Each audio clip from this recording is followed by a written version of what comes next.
Salut à tous, c'est l'instant de l'actu. Et j'adore annoncer ce que je vais annoncer. Tout de suite. Massinissa Amaili au Glory pour 2 ans. C'est fait, il vient de l'annoncer il y a 1 heure, même pas, sur Facebook. Il intègre le tournoi dédié au poids lourd qui est proposé le 7 novembre prochain en Hollande. Il affrontera Levi Reiter, le Hollandais, donc c'est pas simple, hein. Il connaît un petit peu la musique, mais bon, c'est un bon choix, super choix, excellente idée, casting parfait de prendre Massinissa Amaili dans une telle organisation. Pourquoi ? Parce que c'est un combattant, c'est le genre de mec qui te fait lever, quoi, voilà. Quand tu vois Massinissa Amaili boxer, tu sais qu'il va se passer quelque chose. Alors, c'est un guerrier à l'ancienne, il n'est pas dans la retenue, il n'est pas dans le... je fais attention, non, ça veut pas dire qu'il sait pas boxer, loin de là. Mais il est généreux, c'est un gros guerrier. Quand tu boxes Massinissa Amaili, tu sais que ça va être dur. Tu sais que ça va être très dur. Pourquoi ? Parce qu'il est comme ça, hein. Lui, il triche pas sur le ring, hein. Il donne tout. Voilà, c'est un vrai guerrier à l'ancienne. Voilà, et j'aime beaucoup, c'est vraiment une super nouvelle que de le voir aller au Glory, animé.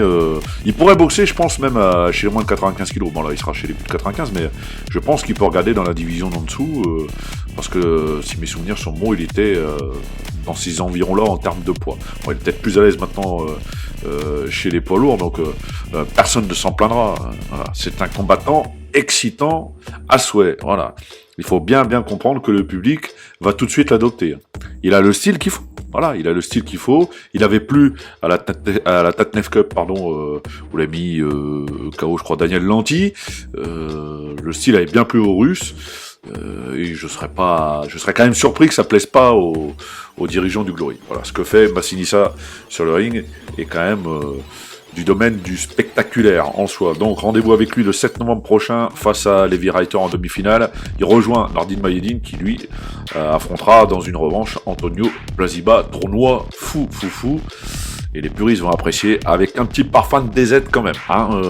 Il y aura du vert et blanc, pas très loin quand même dans ce qui va se passer autour du ring. Voilà. Je continue avec un résultat. Marine Mazo s'est imposée en Belgique. La protégée de William Varnier boxait face à Oumema Harou. C'était chez Bachavalon. Il a organisé un événement dédié majoritairement aux amateurs, puisque Isaïe Aignon était de la partie lui aussi. Ça s'est bien passé pour Marine Mazo qui s'est imposée. Il y a eu pas mal de bons retours. Samir Majoubi en personne s'est fendu d'un joli commentaire en expliquant que les deux boxeuses avaient vraiment fait honneur au ring et à la boxe d'une manière générale. Donc c'est tant mieux. Voilà, c'est bien. Elle marque des points. Elle gravit ses échelons petit à petit. Marine Mazo, là, on a sous le pied. Je l'ai déjà vu boxer.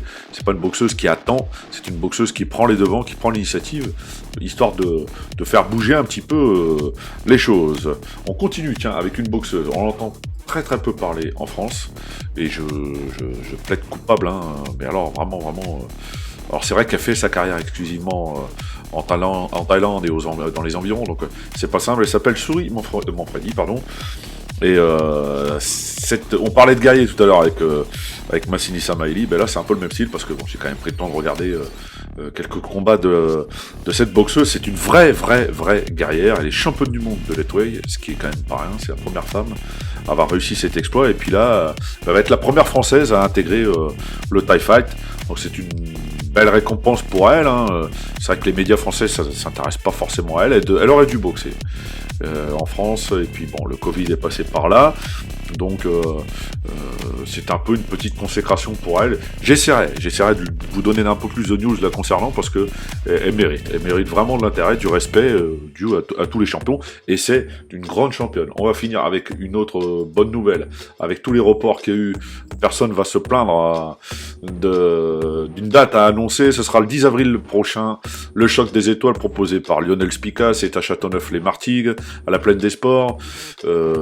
Fabio Loisy en tête d'affiche. Il y aura évidemment Sandro Spica, il y aura Dawson qui sera là également. Bon, tout ça pour dire que Lionel Spica, j'en perds mes mots, va axer un petit peu le programme sur les jeunes de son cru, et il a bien raison, parce qu'en plus il y a du talent, il y a vraiment du talent. Ce sera une chance de voir le fiston dans ses œuvres. Alors je sais pas si ce sera en pied-point ou en anglaise, puisque il est parti au Krebs de Nancy, Sandro Spica, vers une dessinée plus tournée vers le noblard que le P-point.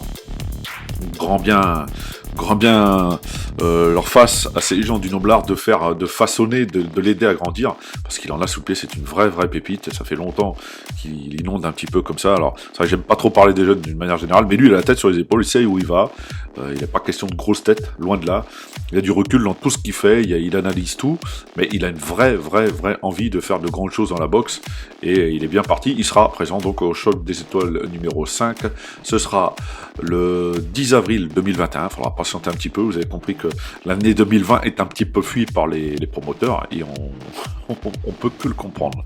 Merci à tous, rendez-vous pour les prochaines news, ciao ciao.